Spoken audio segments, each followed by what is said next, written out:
If you are someone who feels scattered, overwhelmed, and you do not know where to start when it comes to either a big work project or starting a business or running a business, then first of all, I want you to know that you are not alone. I have been there, I have done that, and I have a litany of failed businesses to prove it. So in today's video, I'm going to walk you through some of the skills that I've built and some of the structure I have created for myself so that I can not only get something started, but actually finish it and feel really proud about where I'm going. I've started a business and I've managed to keep it running for a good 3 years now. And I think if anything, the fact that I'm about to pass 100,000 subscribers on this YouTube channel at the time that I'm recording this right now is proof that even me, someone who is infamous for starting things and then dropping them like a hot potato, can actually change that behavior and do something different. So that's what I'm going to share with you today. And if you're new here, welcome. My name is Kara McGill. I'm an ADHD coach and creator. But the real street cred that I want to share with you is that I've spent the majority of my life in fits and starts, trying to do things and really giving it an honest try for a certain amount of time. But for whatever reason, it would end up not working out. And usually that reason was moi.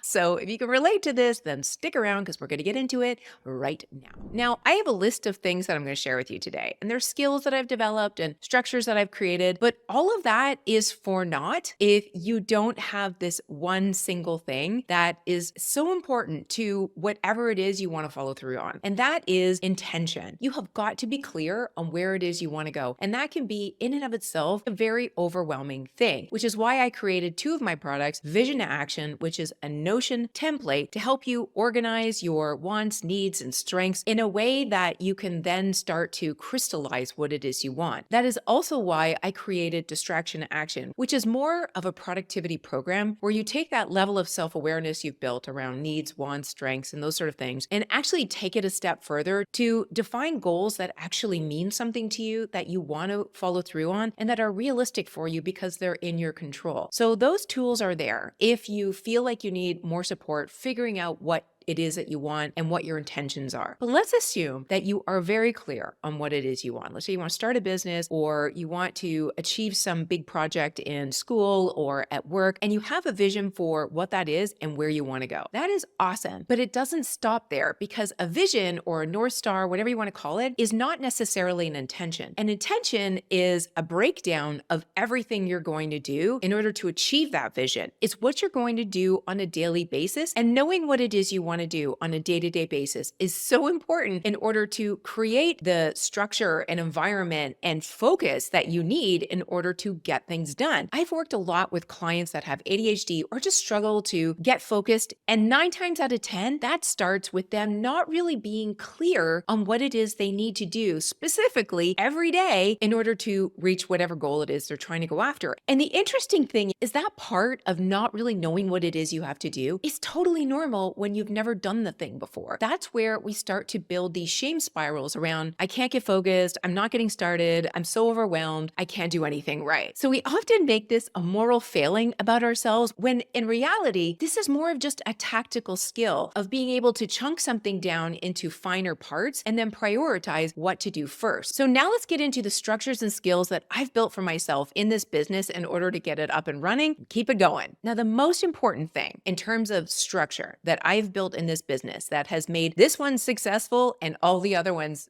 not so successful is actually building systems and rhythms in my routine. And I've talked about this a lot, but it's worth mentioning again. When you're making any big change in your life, if you want to be successful and you want to be able to sustain it, you've got to start with building systems and rhythms around how you're going to live your daily life so that you don't have to think about every new step. So in terms of how I've done this in my business, y'all know that I'm a big fan of planning and I do it on a weekly, monthly, and quarterly basis, both personally and in my business, because it helps me structure my focus and my intention. So when I'm planning, I'm thinking about putting that intention into action. Like, what am I actually going to do on a daily, weekly, and monthly basis? But I'm also reflecting on everything that I'm planning because A, that's going to inform me in terms of how long things actually take so I can get better at planning in the future. But B, it's going to tell me if my actions are aligning with my intentions overall. So it's a really important thing to start a planning process. The tool is not as important as the process and behavior itself because it helps your brain stay in the game. Emotional connection to whatever it is you're doing is so important because if you start to emotionally disconnect from your business or school or whatever project you're working towards, then your interest starts to wane. And if you have an interest-driven brain, as I do, it becomes harder and harder to self-motivate to do whatever it is you're trying to do because your emotional connection has started to dissipate and your interest is going away with it. So with that said, the next thing I figured out how to do in order to really double down on my emotional connection to my business is to not only plan, but also measure. Now, one of the absolute game changing systems that I put into place with this business, I didn't do with previous businesses, is tracking my revenue and expenses. Obviously, this is just good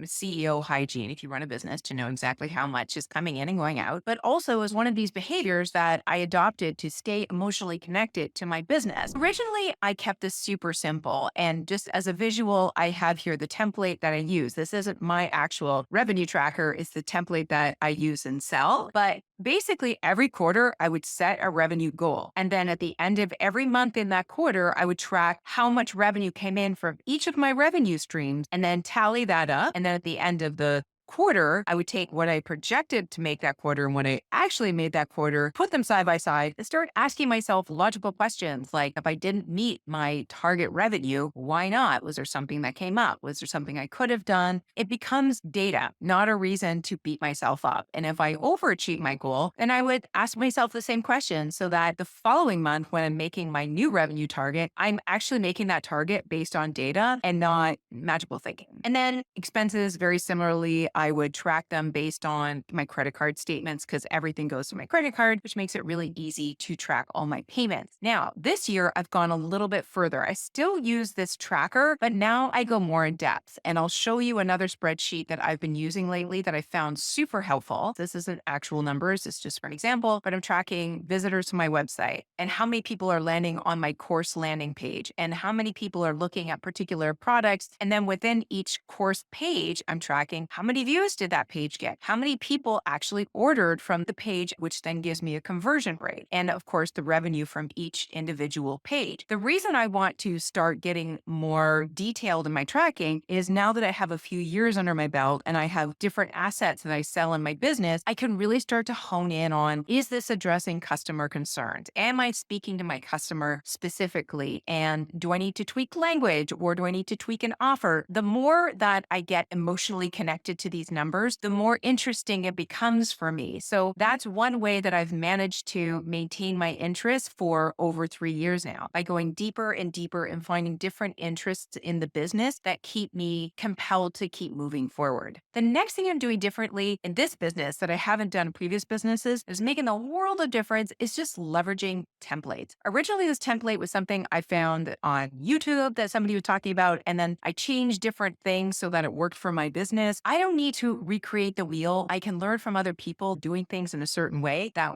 works well with my brain and just adopt the things that they use. Sometimes that means I buy templates that people sell. And sometimes I look at what other people are doing in their business and create a template for myself, which makes this whole process of weekly rhythms so much easier because everything is just rinse and repeat. And what you see here is a perfect example of that. Originally, I found some YouTube video where somebody was talking about how they track things. I thought, oh, that makes sense. I should build something similar for my own business. So that's exactly what I did. And now I use this on a monthly basis. I also use a different template on a weekly basis that I found from somebody else on YouTube, where I just break down week by week. What is my total revenue? What is my total expenses? And what is my total profit? And again, it helps me stay emotionally connected to my business. I'm not recreating the wheel all the time. So all of these templates not only give me the data I need to run my business, they help me create that weekly structure and rhythm that keeps me going from week to week so that I have that intention about what needs to get done every single day. The next thing I'm doing differently in this business that's making the world of difference, and that is setting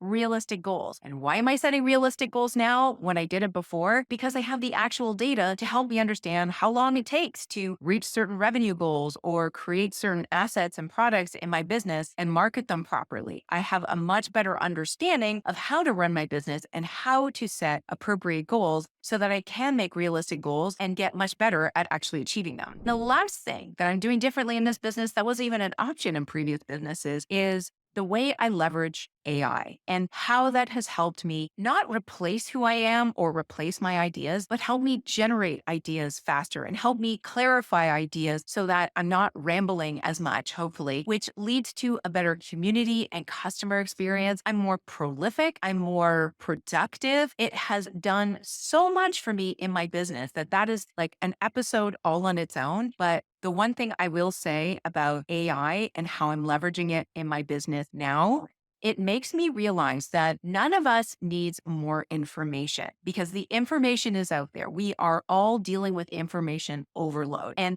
AI just accelerates that because it makes creating content and information much easier. So we're all doing more and sharing more, but it just becomes more and more and more and more and more. So if there's one thing that I want AI to help me with is to get very specific about what's most important, to help me take all the inputs and feedback I get from my community to make sure I'm listening as well as possible and serving based on the most critical pain point. So those are all of the things that I'm doing in my business that have made all the difference. And if there's anything I want you to take away from this video, it's that if you are struggling with overwhelm or not being able to get started, it's not because of a moral failing or the fact that you just can't do something. It's because you don't yet have enough information to create intention and skills and structure around doing what it is you want to do. So if you're not yet on the AI bandwagon, this is a great point of entry. Pull up ChatGPT or Claude or whatever AI tool you want to use. Most of them have free versions and just brain dump. This is exactly what it is I want to do, but I don't know how to get started. Can you give me some ideas or suggestions on how to at least think about this big thing that I've never done before and break it into some big steps that I can then start to chunk down and create some intention around? Because if you have an intention that you want to start a business and you have 4 hours a week that you can dedicate it to, ask ChatGPT, what would you recommend I do if I only have 4 hours a week to work on this thing? And what would be most important and what would accelerate my progress the most? And it will give you ideas. Some of them will be crap. That's okay. But at least you have something to work with. So on that note, guys, thanks for sticking around to the end. I hope this was helpful. And on that note, I will see you in the next episode. Bye for now.